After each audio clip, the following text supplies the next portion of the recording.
When Daniel Foster stepped out of his black Mercedes and saw the small, worn-out bakery across the street, the same one where his ex-wife now worked, he realized money couldn't buy the one thing he had truly lost: peace. He had built an empire from nothing, turned into a household name in business circles. Yet in that quiet corner of a forgotten town, he stood trembling, not because of the woman inside, but because of the guilt that had followed him for 5 long years. If the story touched your heart, show your love, like, share, and comment your thoughts. It had been 5 years since Daniel last saw Emma. 5 years since that night when words had been sharper than knives, and pride had burned brighter than love. Back then, he had been a man chasing success, drowning himself in late meetings, deals, and champagne dinners, while Emma waited at home, slowly disappearing behind the noise of his ambitions. She had once told him, "I don't need your empire, Daniel. I just need you." He hadn't listened. Now, standing outside her bakery, Sweet Haven, Daniel noticed her through the window, her hands dusted with flour, her hair tied loosely, and her smile faint but real as she served a customer. It was a small place, barely enough to hold 6 people. Yet there was warmth there, the kind that his $20 million mansion never had. For a moment he thought of turning back. He wasn't sure if she'd even want to see him, but he had promised himself this visit. Not for closure, not for reconciliation, but for the truth, something he hadn't been brave enough to face. He pushed open the door, the little bell above ringing softly. Emma looked up, and in that instant, the air seemed to still. Her smile faded.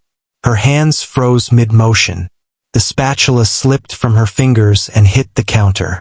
"Daniel?" she whispered. He nodded, unsure what to say. "Hey, Emma. It's been a while." "5 years," she said quietly, her voice carrying both calm and storm. The customers nearby glanced between them, sensing the tension, before quickly paying and leaving. When the door finally shut behind the last one, silence filled the space. "What are you doing here?" she asked, wiping her hands on her apron. Daniel tried to find words, but none came easily. "I was nearby. I wanted to see how you were doing." Emma gave a short, bitter laugh. "After 5 years of silence? After the divorce papers arrived with your assistant instead of you?" He swallowed hard. "I deserved that."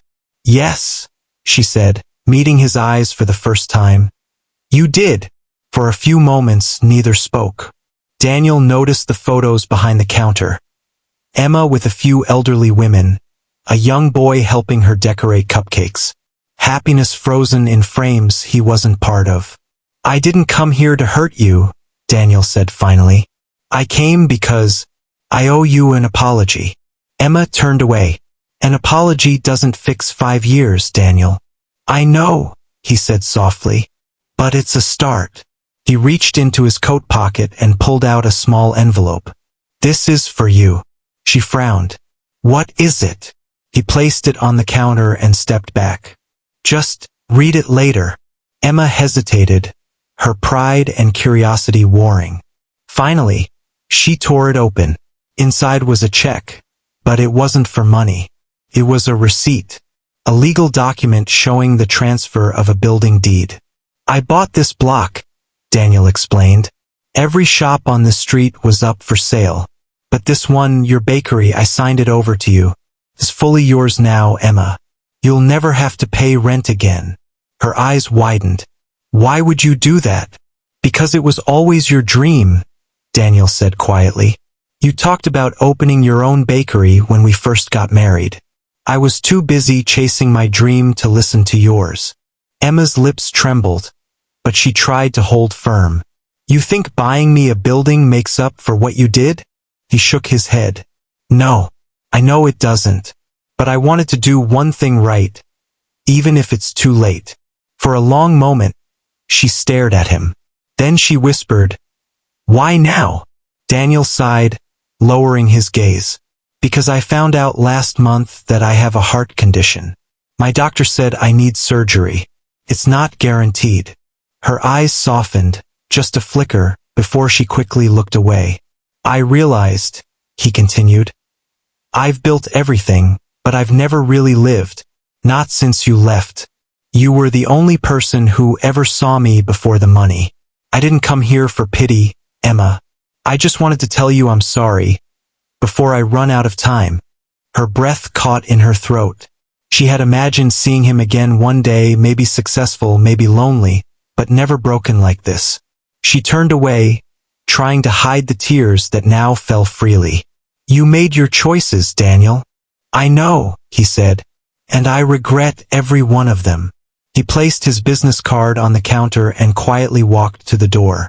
You don't have to forgive me. Just keep living your dream. That's all I wanted to see. He stepped outside, the bell chiming again as the door closed behind him. Emma stood there, staring at the check in her trembling hands. For years, she had buried her pain under work and flour and laughter that wasn't always real. She thought she had moved on, but part of her heart had stayed frozen in that past. She picked up the card. On the back, Daniel had written a single line. You taught me what love means. I just learned it too late. Her tears blurred the words. For days, she couldn't stop thinking about him. And then one morning she got a call. It was from the hospital. Daniel had gone in for surgery. Complications. Without thinking, she dropped everything and drove there. When she arrived, Daniel was still unconscious, his face pale, his breathing shallow. She sat beside him, holding his cold hand for the first time in years. Why did you have to wait until now to come back? She whispered through tears. You always did everything late, even this.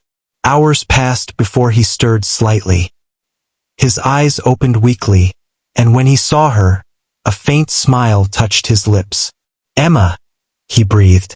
Don't talk, she said softly, pressing his hand. Just rest. But Daniel shook his head faintly. Thank you for coming. She brushed a tear from his cheek. You're not done yet, Daniel. Not this time. The next morning, the doctor came in with cautious optimism.